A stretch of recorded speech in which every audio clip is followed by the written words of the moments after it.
Bat and ball, I think the West Indies completely outplayed England. The key is Moti. He came in and he ripped the belly out of the England middle order, and that is what you want from your spinner. And they've got players who have got a plan here. Have they got a plan B? He went and got tough. It was six or it was out, and the majority of the time, other than Liam Livingstone, hit 2 big sixes, and it was out. Well, you are listening to Following On. I'm Andrew Mckenna, and I'll be joined by the former England fast bowler Steve Harmison and the former West Indies international Philo Wallace to look back at the West Indies' dominant 8-wicket win over England in the first one-dayer in Antigua. We'll be discussing where it went wrong for England with the bat, what positives they can take away despite that loss, and we'll have a look at how big a boost this is to a developing West Indies side as Evan Lewis's half-century and almost full century blasted them to victory. Plenty to come over the next 15 minutes or so then. You are listening to Following On. Well, the bare numbers are that the West Indies won this at a canter. Let's recap it all for you. The West Indies won the toss and put England in. An England side with 4 debutants in it today, but they were bowled out in 45 overs and 1 ball for 209.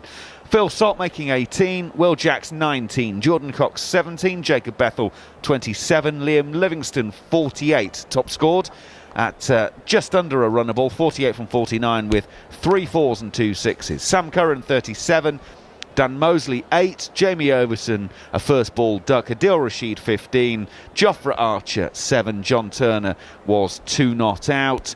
The most successful bowler for the West Indies was Gudakesh Moti, the left-arm spinner. He took 4 for 41 from his 10. 2 apiece for Matthew Ford, Jayden Seales and Alzari Joseph. Roston Chase went wicketless.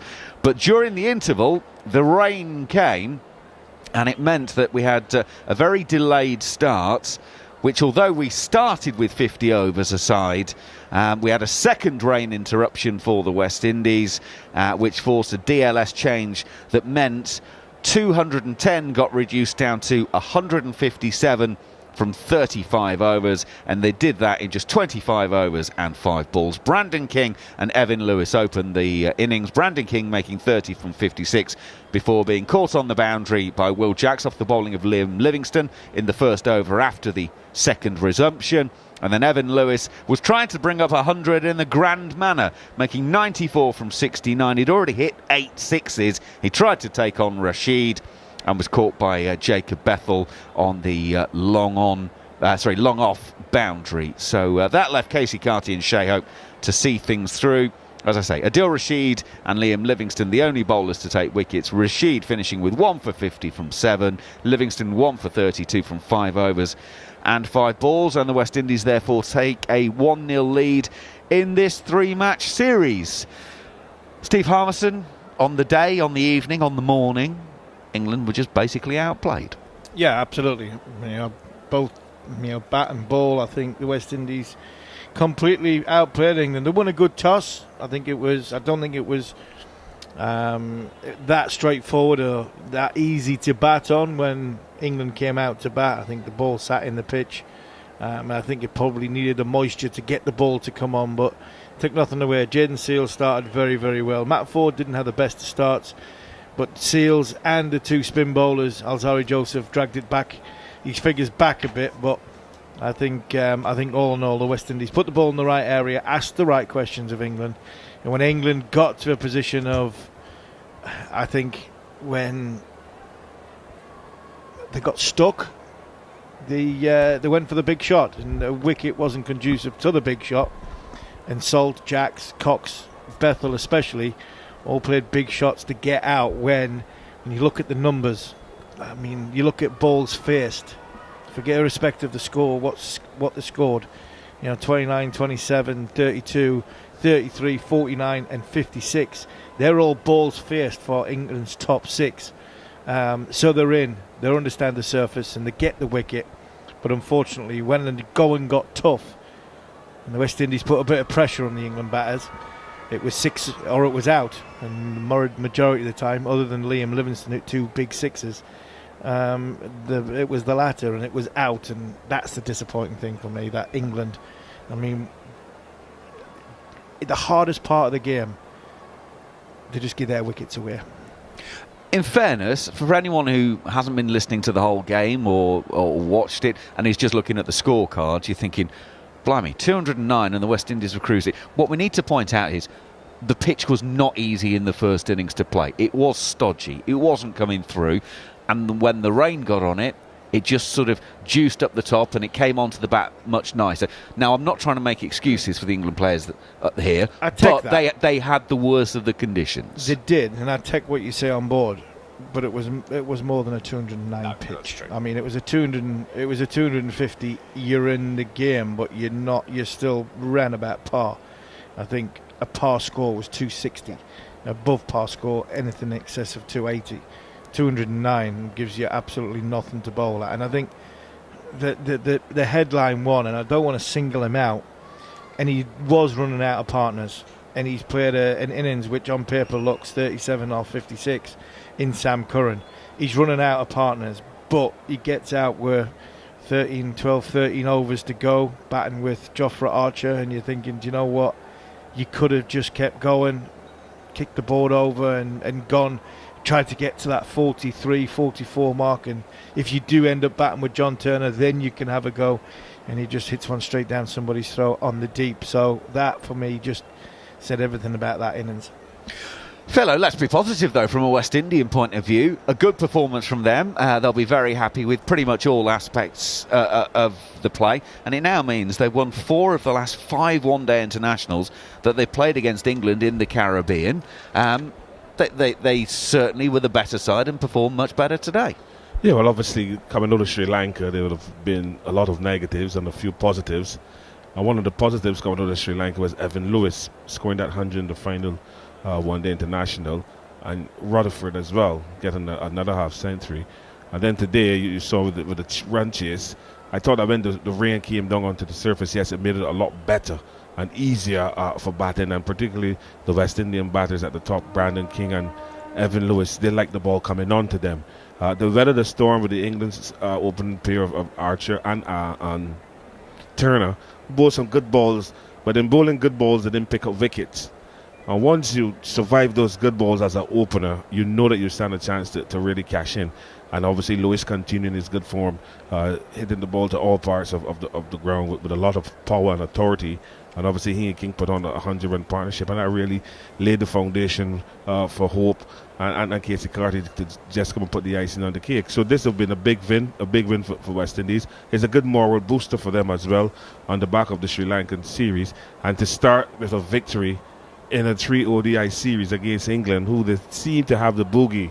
You know, they've won the last 4 or 5 one-day games against England. We will say that England is not at the full strength and they're playing around with players. But I think England has come here to come to the Caribbean to win. And obviously, West Indies will want to try and protect their reputation and their record at home. So it's a good win, a good start for the series, and it sets it up quite nicely now for the other 2 games. And that's the point, isn't it? It gets you off and underway.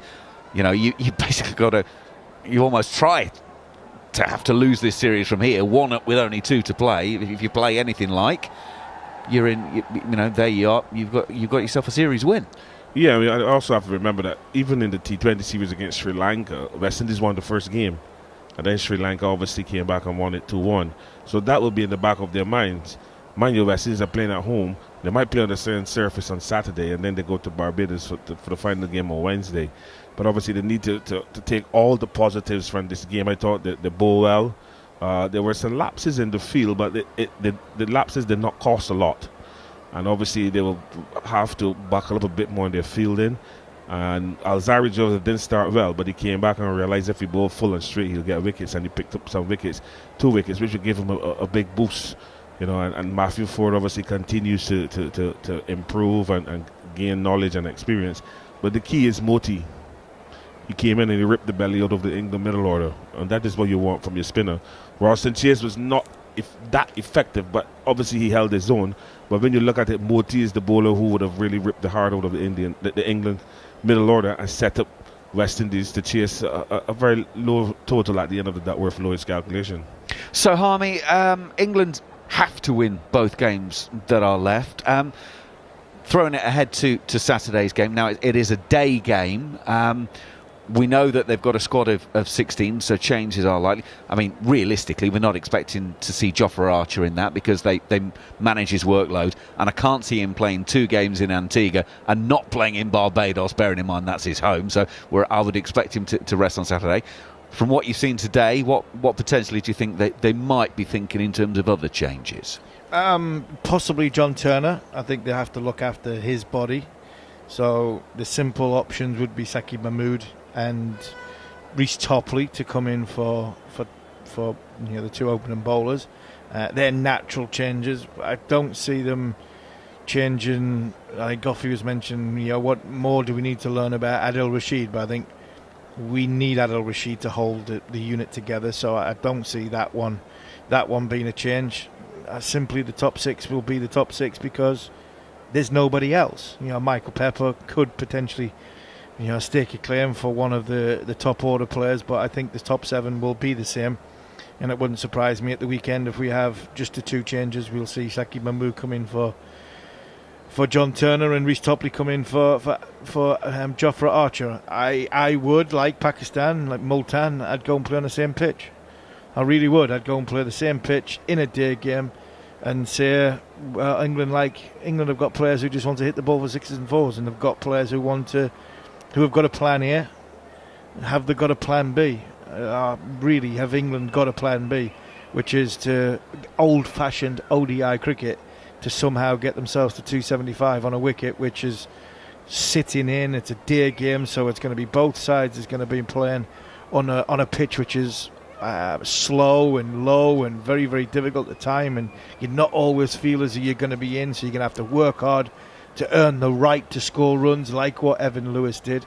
I think looking at the West Indies, they've got a formula that can bowl on that surface and potentially put England under pressure. So I wouldn't, if I was the West Indies and Darren Sammy, I wouldn't be adverse to playing on the same surface. Well, we will find out. We'll be back with you at 1 o'clock in the UK on Saturday for that second game. England have to win both remaining matches to win this series after they go down in the first match by 8 wickets. The West Indies chasing down their DLS target of 157 with just over 9 overs to spare here on talkSPORT 2.